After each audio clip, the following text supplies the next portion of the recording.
Good morning students. Class 10th के लिए flamingo book से स्टडी कर रहे हैं हम 7th chapter glimpses of India.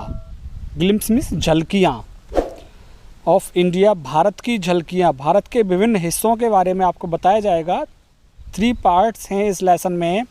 First part है a baker from Goa, second Coorg और थर्ड टी फ्रॉम आसाम। तो आज हम फर्स्ट पार्ट की स्टडी कर रहे हैं a baker from Goa. Goa का बेकर, बेकर मीन्स पाव बेचने वाला, जो पाव बनाने वाले हैं। पाव भाजी आपने खाई होगी, तो जो गोल गोल ब्रेड होती है, उस गोल गोल ब्रेड को बनाने वालों को लेकर के ये लेसन है अ बेकर फ्रॉम गोवा। तो फर्स्ट पार्ट में इसी की स्टडी करेंगे, अगली वीडियो में सेकंड पार्ट और उसके बाद अगली वीडियो में थर्ड पार्ट हम पढ़ेंगे। चलिए स्टार्ट करते हैं फर्स्ट पार्ट को। फर्स्ट पार्ट स्टार्ट करने से पहले मैं चाहूँगा कि आप मेरे चैनल को सब्सक्राइब करें और सब्सक्राइब करने के साथ ही बेल आइकन ज़रूर प्रेस करें, जिससे कि नई वीडियोस का नोटिफिकेशन आपको मिलता रहे। और आप सब्सक्राइब करने के बाद प्लेलिस्ट में जाएं, वहां आपको कक्षा 10 की सारी पोएम्स और सारे lessons Flamingo First Flight book से आपको मिलेंगे। चलिए स्टार्ट करते हैं। This is a pen portrait of a traditional गाँव Goa village baker who still has an important place in his society. This is a pen portrait. ये एक शब्द चित्र है, पेन से बनाया हुआ चित्र। शब्द चित्र मीन्स वैसे चित्र नहीं बनाया हुआ, शब्दों से लिखा गया है उसके बारे में, तो शब्दों से चित्र बनाने की कोशिश की है यहाँ पे।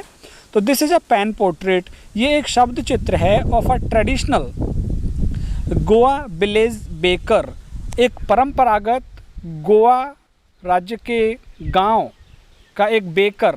बेकर मीन्स पाव बनाने वाला। हु स्टिल हैज़, जो पाव बनाने वाला अभी भी रखता है एन इम्पॉर्टेंट प्लेस इन इस सोसाइटी, अपने समाज में जो पाव बनाने वाला अभी भी एक महत्वपूर्ण स्थान रखता है। तो उस परंपरागत गोवा राज्य के एक गांव का डबल रोटी बनाने वाले का ये एक शब्द चित्र है। देखिए, देखते हैं कैसे ये सब चित्र है, क्या कुछ इसमें लिखा हुआ है। Our elders are often heard reminiscing nostalgically about those good old Portuguese days, the Portuguese and their famous loaves of bread. Our elders are often heard, हमारे बुजुर्गों को प्राय सुना जाता है, रिमेंसिंग याद करते हुए, नॉस्टैल्जिकली, नॉस्टैल्जिकली मीन्स जो अच्छी यादें थी भूतकाल की, नॉस्टैल्जिकली मीन्स पास्ट की। देखिए यहाँ पे लिखा हुआ है साइड में, thinking fondly of the past, कि मज़ेदार तरीके से अपने भूतकाल को याद करते हुए सुना जा सकता है।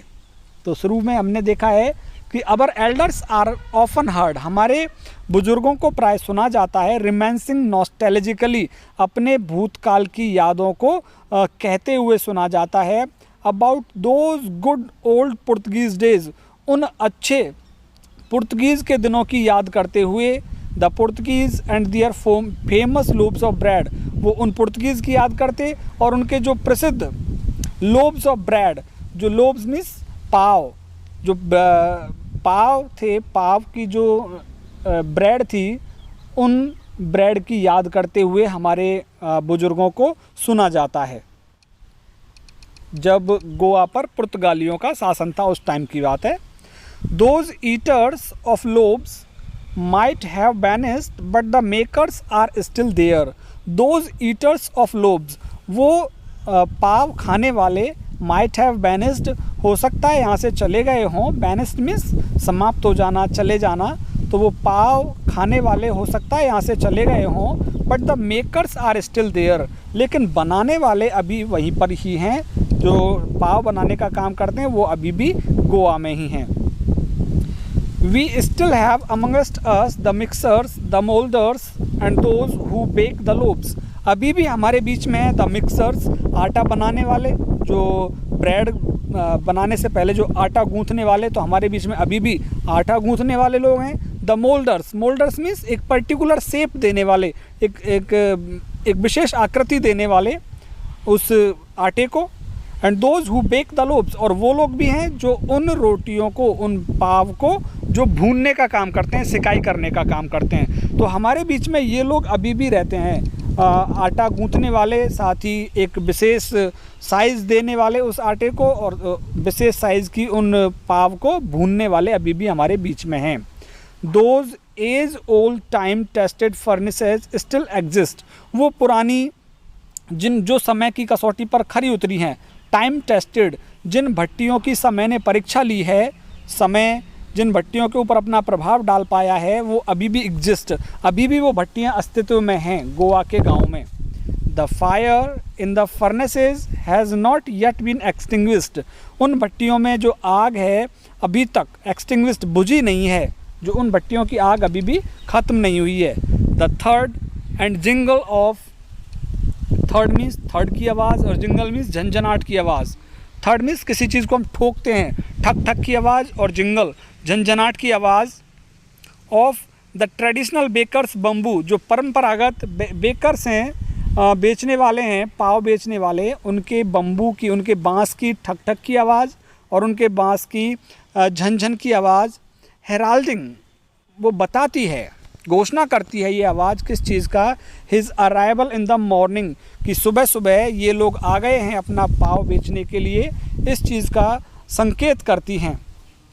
Can still be heard in some places, और ये आवाज़ें अभी भी गोवा के गाँवों में सुनी जा सकती हैं। तो जो पाव बेचने वाला है वो क्या है, एक बांस लेकर के आता है और उस बांस से ठक ठक करके आवाज़ और झनझन की आवाज़ निकलती है, और वो हेराल्ड, वो एक संकेत होता है कि सुबह सुबह पाव बेचने वाला आ गया है।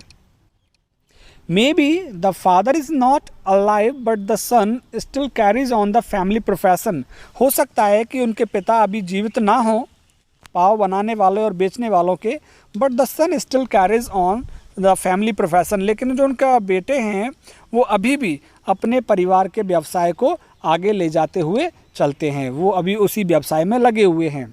These bakers are even today known as pader in Goa, यही जो पाव बेचने वाले हैं गोवा में, ये पैडर नाम से जाने जाते हैं। तो जो पाव बेचने वाले हैं वो किस नाम से जाने जाते हैं, पैडर नाम से।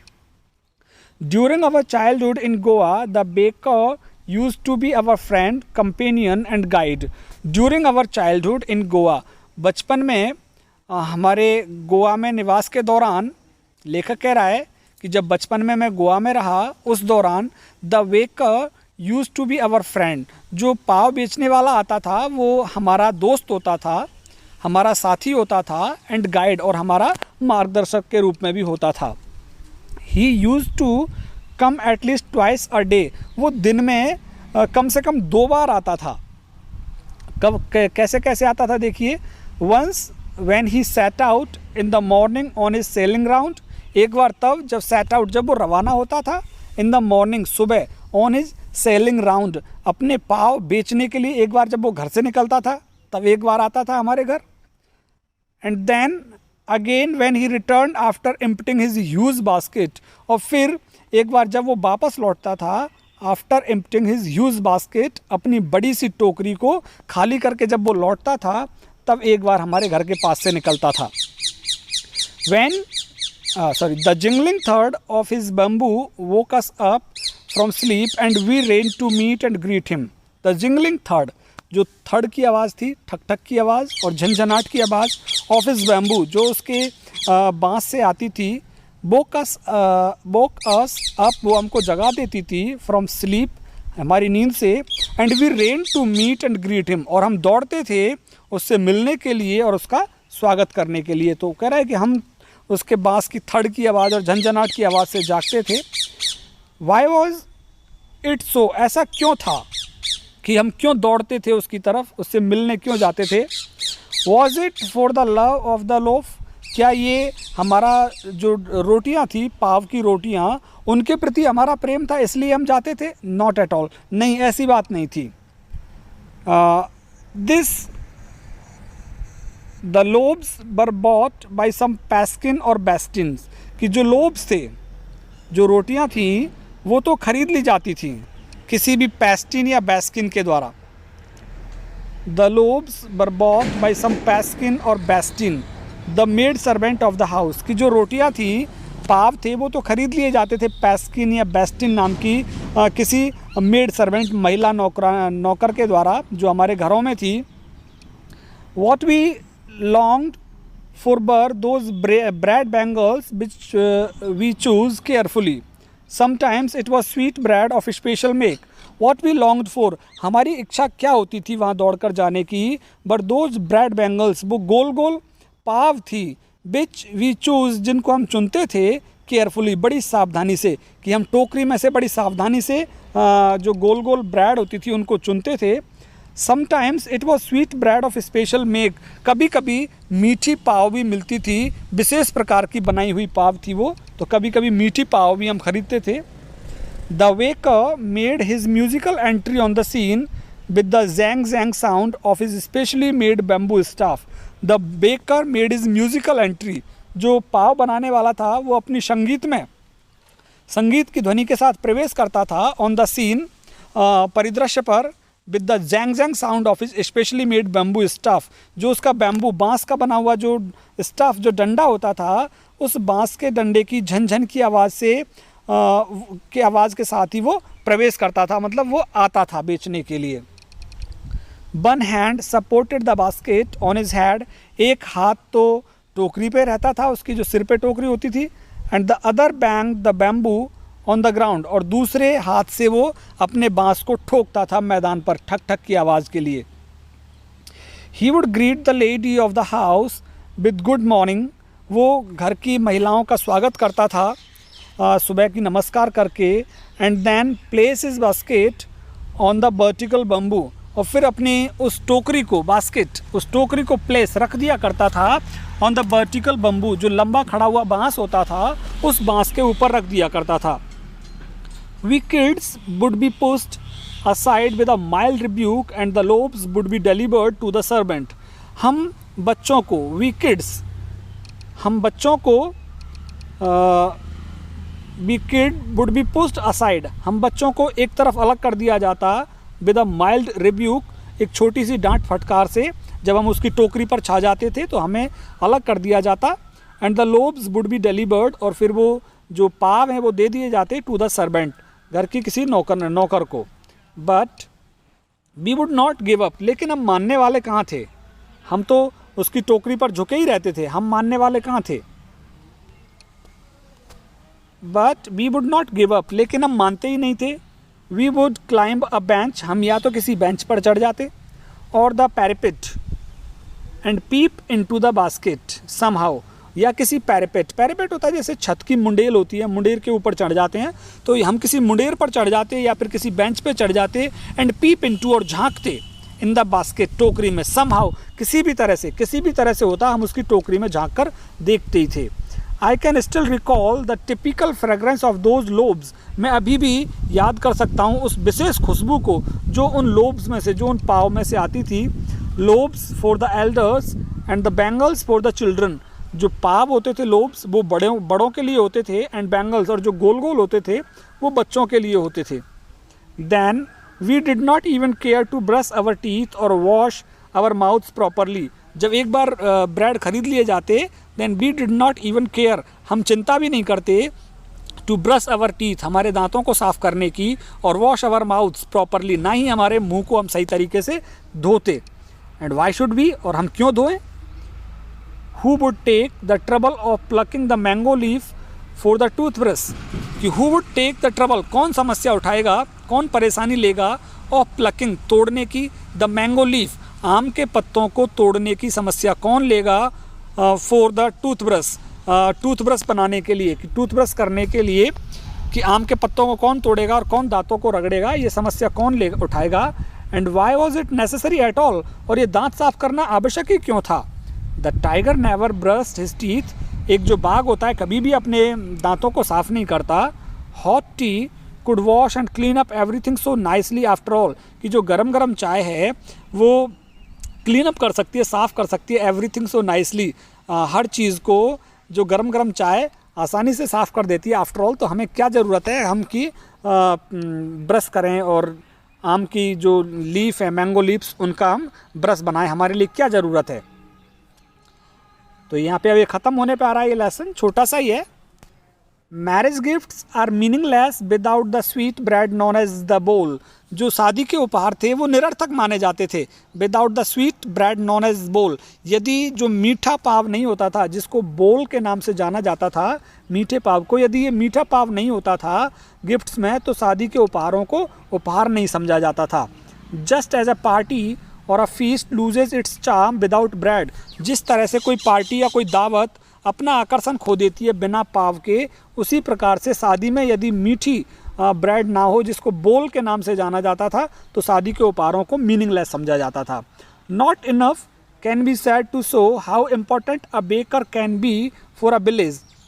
Not enough can be said to show, ये दिखाना हमारे लिए बहुत कम पर्याप्त होगा कि how important a baker can be for a village, कि एक गांव के लिए जो बेकर है, पाव बनाने वाला, कितना महत्वपूर्ण होता है, ये दिखाना हमारे लिए बहुत कम पर्याप्त होगा। मीन्स हमारे लिए बहुत महत्वपूर्ण होता है गोवा के गांवों के लिए ब्रेड बनाने वाला या baker. The lady of the house must prepare sandwiches on the occasion of a daughter's engagement. The lady of the house, घर की महिलाएं, मस्ट प्रिपेयर, वो तैयार करती sandwiches on the occasion of daughter's engagement. अपनी बेटी की सगाई के अवसर पर वो ज़रूर सैंडविचेज तैयार करती वहाँ की महिलाएं, घरों की महिलाएं। केक्स एंड बॉलिनास are a must for Christmas as well as other as festivals. Cakes और बॉलिनास, ये एक प्रकार की मिठाई, are a must for Christmas, Christmas के त्यौहार पर, एंड दूसरे जो फेस्टिवल्स उन त्यौहार पर ये केक्स और बॉलिनास गोवा के गाँवों में मंगाए जाते और खाए जाते। दस, इस प्रकार the presence of the baker's furnace in the village is absolutely essential. इसलिए गोवा के गाँवों में भट्टियों का होना, बेकर्स की फर्नेसेस, पाव बनाने वाली भट्टियों का होना बहुत ही अत्यंत आवश्यक है। द बेकर और bread seller of those days had a peculiar dress known as कबाई। जो बेकर, जो पाव बनाने वाले थे, और ब्रेड सेलर और ब्रेड बेचने वाले, उन दिनों हैड अ पेक्यूलियर ड्रेस, उनकी एक विशेष प्रकार की पोशाक थी, नॉन एज द कबाई, जिस पोशाक को कबाई नाम से जाना जाता था। It was a single piece long frock. ये जो कबाई होती थी, एक ही लंबी सी सिंगल पीस होती थी, नाइटी के जैसी लंबी फ्रॉक, नाइटी के जैसी होती थी ये कबाई। It was a single piece long frock reaching down to the knees, जो कि घुटनों तक पहुंचती थी नीचे, मतलब एक पूरी लंबी फ्रॉक टाइप होती थी, नीज तक पहुंचती थी, टुकनों तक पहुंचती थी। In our childhood we saw bakers wearing a shirt and trousers. हमने हमारे बचपन में पाव बेचने वालों को देखा था शर्ट पहनते हुए, एंड ट्राउजर्स, और पैंट पहनते हुए, विच वर शॉर्टर, जो छोटे होते थे, देन फुल लेंथ वंस, जो फुल लेंथ के पैंट होते हैं उनसे थोड़ा छोटे होते, and longer than half pants, और जो हाफ पैंट होता है नेकर, उससे थोड़ा बड़े होते थे। तो फुल पैंट से थोड़ा छोटे और नेकर से थोड़ा बड़े, तो हम कह सकते घुटनों तक आने वाला पैंट पहना जाता था। Even today anyone who wears a half pant, और आज भी यदि कोई हाफ पैंट पहनता है उन गाँवों में, which reaches just below the knees, जो थोड़ा घुटनों से नीचे लटका हुआ हो, इनवाइट्स द कमेंट, तो उस पर टिप्पणी की जाती that he is dressed like अ पैडर, कि उसने पैडर के जैसी पोशाक पहनी हुई है। और पैडर आपको पता ही, पैडर कौन है? पाव बेचने वाला। तो यहाँ पे हमारा लेसन फिनिश होगा, ये लास्ट पैराग्राफ है। The baker usually collected his bills, the baker usually collected his bills at the end of the month. महीने के अंत में बेकर अपने बिलों का भुगतान इकट्ठा करते, पैसा इकट्ठा करते। Monthly accounts used to be recorded on some wall in pencil, जो उनका महीने का जो लेखा जोखा होता उसको एक पेंसिल से किसी दीवार पर लिख देते थे वो। Baking was indeed a profitable profession in the old days. पुराने दिनों में पाव बेचना या पाव बनाना एक लाभदायक व्यवसाय था। The baker and his family never starved. पाव बनाने वाला और उसका परिवार कभी भी भूखा नहीं मरता था। स्टार्व्ड मीन्स भूखा। ही, his family and his servants always looked happy and prosperous। वो और उसका परिवार हमेशा, his servants और उसके नौकर, वो हमेशा खुश नज़र आते थे, एंड prosperous, और थोड़े सामर्थ्य, prosperous मीन्स अच्छे तरीके से रहने वाले नज़र आते थे, संपन्न नज़र आते थे। prosperous, पाव बेचने वाला, उनका परिवार, उनके जो काम करने वाले होते थे, सभी संपन्न नज़र आते थे। Their plump physique was an open testimony to this. उनका जो मोटा फिजिक, प्लम्प मीन्स मोटा और फिजिक मीन्स शारीरिक संरचना, उनका जो मोटी शारीरिक संरचना थी वॉज एन ओपन टेस्टिमनी, ये खुला प्रमाण था टू दिस, इस बात का कि वो संपन्न हैं और खुश हैं। मोटे मोटे होते थे पाव बेचने वाले। Even today any person with a jackfruit like physical appearance is easily compare to a baker.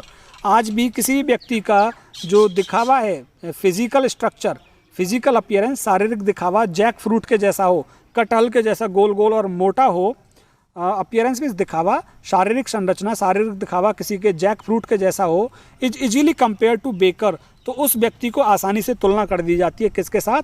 Baker, पाव बनाने वाले के साथ। क्योंकि पाव बनाने वाले और बेचने वाले कैसे होते हैं? थोड़े मोटे होते हैं।